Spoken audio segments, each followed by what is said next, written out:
Precious Sandeep Kumar and Dr. Rohini, happy 13th wedding anniversary. Congratulations. నాకు అమూల్యమైన దంపతులకు మీరు 13వ సంవత్సరం వివాహ వార్షికోత్సవమును జరుపుకొనుచు ఉండగా సంతోషభరితమైన వివాహ వార్షికోత్సవ శుభాకాంక్షలను తెలియచేయిచు ఉన్నాను. God bless you richly and abundantly according to Deuteronomy 30 and verse 9. The Lord your God will make you most prosperous in all the work of your hands, in all the work of your hands. దేవుడు మిమ్మును అత్యంత సంపన్నముగాను ఐశ్వర్యవంతముగాను ఆశీర్వదించవలెనని ఆకాంక్షించుచూ ఉన్నాను.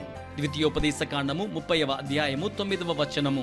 మరియు నీ దేవుడిని యెహోవా నీ చేతి పనులన్నిటి విషయములోను, నీ గర్భఫల విషయములోను, నీ పశువుల విషయములోను, నీ భూమి పంట విషయములోను నీకు మేలగునట్లు నిన్ను వర్ధిల్ల చేయను.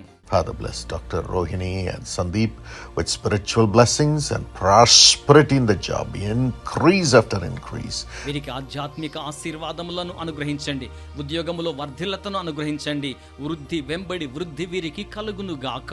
Rishit and Shrestha Evangeline have wisdom, divine protection and a golden future. వీరికి జ్ఞానమును, దైవికమైన భద్రతను, సువర్ణమయమైన భవిష్యత్తును అనుగ్రహించి ఆశీర్వదించండి.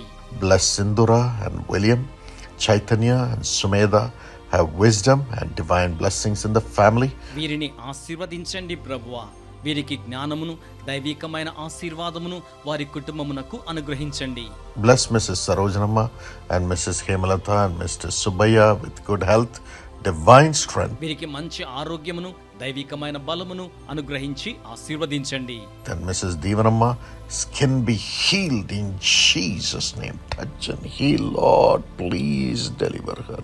వీరి యొక్క చర్మము యేసు నామములో స్వస్థపరచబడును గాక. మీరు తాకి దయచేసి స్వస్థపరచండి ప్రభువా. యేసు నామములో ప్రార్థన చేయిచు ఉన్నాము తండ్రి. Amen. God bless you.